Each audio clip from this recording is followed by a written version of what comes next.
'Cause I am yours and you are mine.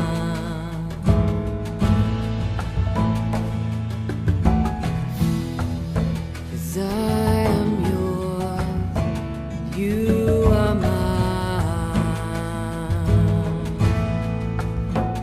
You are mine.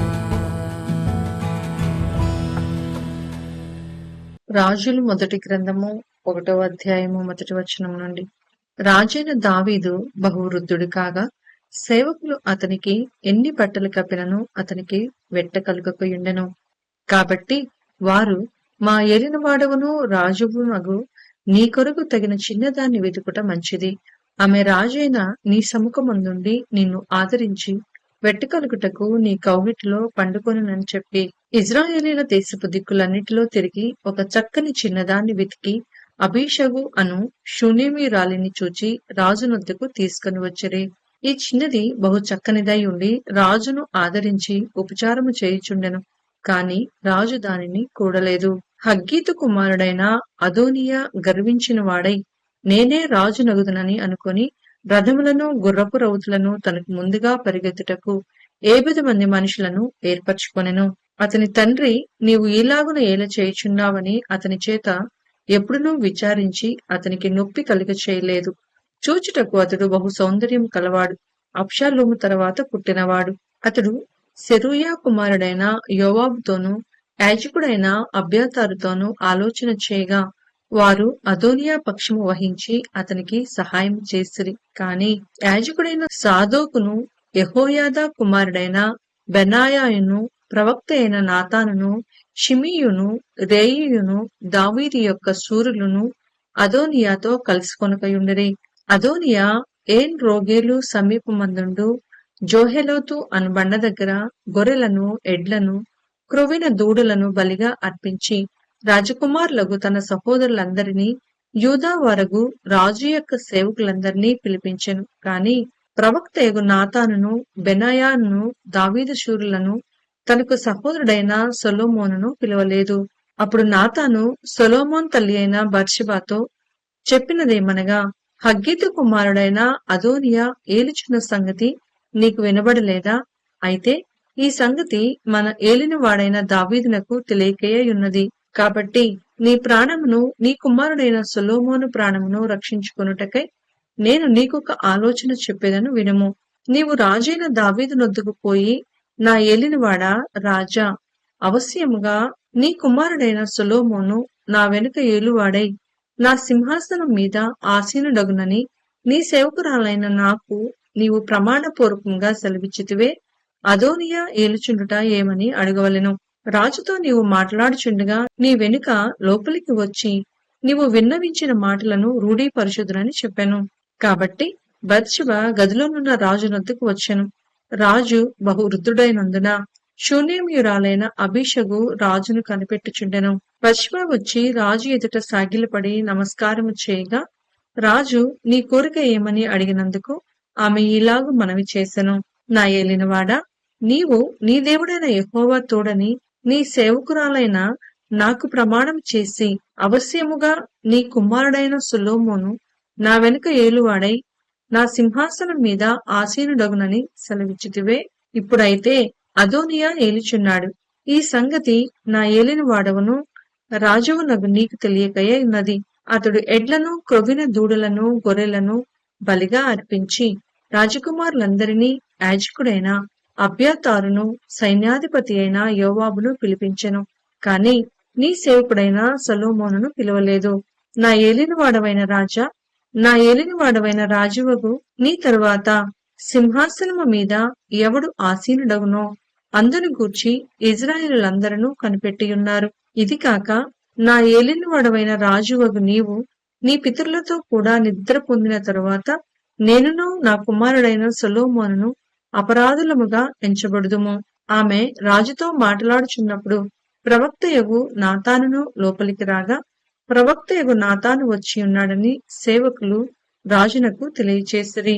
అతడు రాజు సన్నిధికి వచ్చి నమస్కారం చేసి సాష్టాంగపడి, నా ఏలినవాడవైన రాజా, అదోనియా నీ తరువాత ఏలువాడై నీ సింహాసనము మీద కూర్చుండునని నీవు సెలవిచ్చితివా?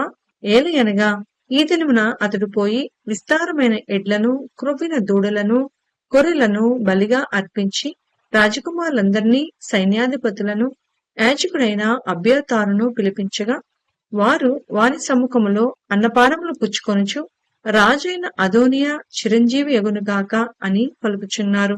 అయితే నీ సేవకుడునైన నన్నును, యాజకుడైన సాదోకును, యెహోయాదా కుమారుడైన బెనాయాను, నీ సేవకుడైన సొలొమోనును అతడు పిలిచినవాడు కాడు.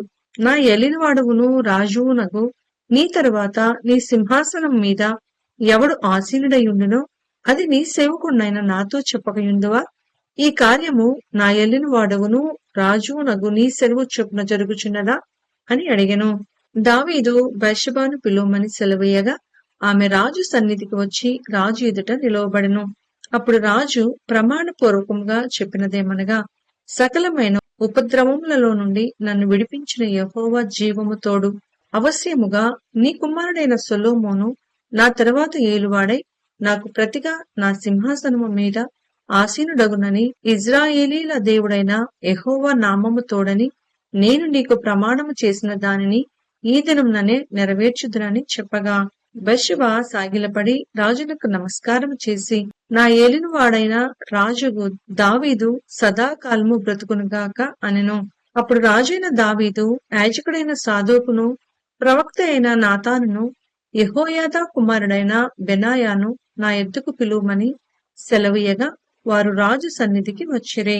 అంతట రాజు, మీరు మీ ఏలినవాడనైన నా సేవకులను పిలుచుకుని పోయి నా కుమారుడైన సొలొమోనును నా కంచెల గాడిద మీద ఎక్కించి గీహోనునకు తీసుకుని పోయి యాజకుడైన సాదోకును, ప్రవక్త అయిన నాతానును అక్కడ ఇజ్రాయేలీల మీద రాజుగా అతనికి పట్టాభిషేకము చేసిన తరువాత మీరు బాకానాదము చేసి రాజైన సొలొమోను చిరంజీవి యగునుగాక అని ప్రకటన చేయవలెను.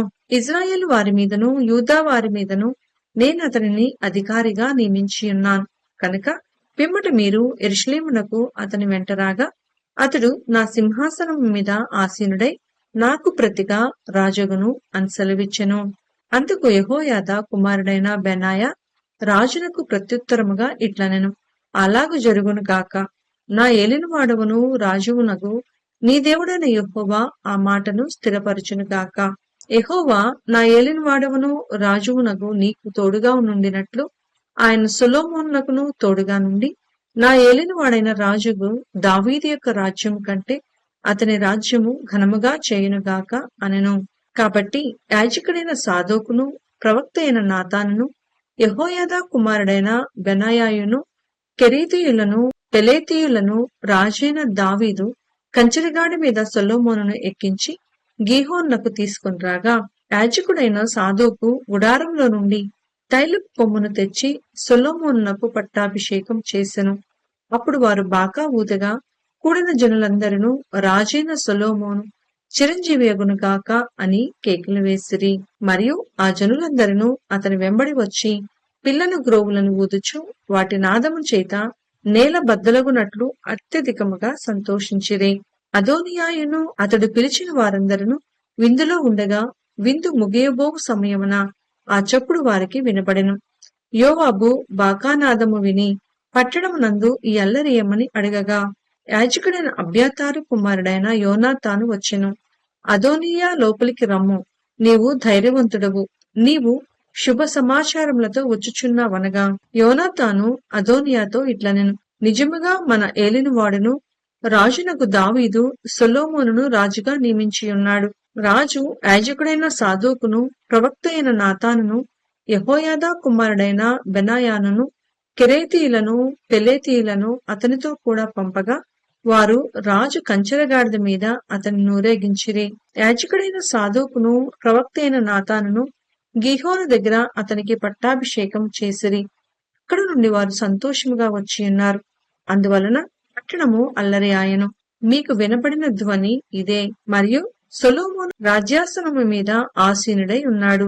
అందుకై రాజు సేవకులు మన ఏలినవాడును రాజునకు దావీదునకు కృతజ్ఞతలు చెల్లింపవచ్చి నీకు కలిగిన ఖ్యాతి కంటే సొలొమోనునకు ఎక్కువైన ఖ్యాతి కలుగునట్లును నీ రాజ్యము కంటే అతని రాజ్యము ఘనముగా ఉండునట్లును దేవుడు దయచేయని గాక అని చెప్పగా, రాజు మంచము మీద సాగిలపడి నమస్కారం చేసి ఇట్లనెను, నేను సజీవుడనై ఉండగా ఈ దినమున జరిగినట్లు నా సింహాసనము మీద ఆసీనుడగుటకు ఇజ్రాయేలుల దేవుడైన యెహోవా ఒకని నాకు దయచేసినందుకు ఆయనకు స్తోత్రము కలుగునుగాక అనెను. అందుకు అదోనియా పిలిచిన వారు భయపడి లేచి తమ తమ ఇండ్లకు వెళ్లిపోయిరి. అదోనియా సొలొమోనునకు భయపడి లేచి బయలుదేరి బలిపీఠపు కొమ్ములను పట్టుకొనెను. అదోనియా రాజైన సొలొమోనునకు భయపడి బలిపీఠపు కొమ్ములను పట్టుకొని, రాజైన సొలొమోను తన సేవకుడునైన నన్ను కత్తిచేత చంపకుండా ఈ దినమున నాకు ప్రమాణము చేయవలనని మనవి చేయుచున్నట్లు సొలొమోనునకు సమాచారము రాగా, సొలొమోను ఇలాగ సెలవిచ్చెను, అతడు తన్ను యోగ్యునిగా అగుపరుచుకొనిన ఎడల అతని తల వెంట్రుకలలో ఒకటైనను క్రింద పడదు. కాని అతని యందు దౌష్ట్యము కనపడిన ఎడల అతనికి మరణశిక్ష వచ్చునని సెలవిచ్చి బలిపీఠం నొద్ద నుండి అతన్ని పిలువనంపించెను. అతడు వచ్చి రాజైన సొలొమోను ఎదుట సాష్టాంగపడగా, సొలొమోను అతనితో నీ ఇంటికి పొమ్మని సెలవిచ్చెను.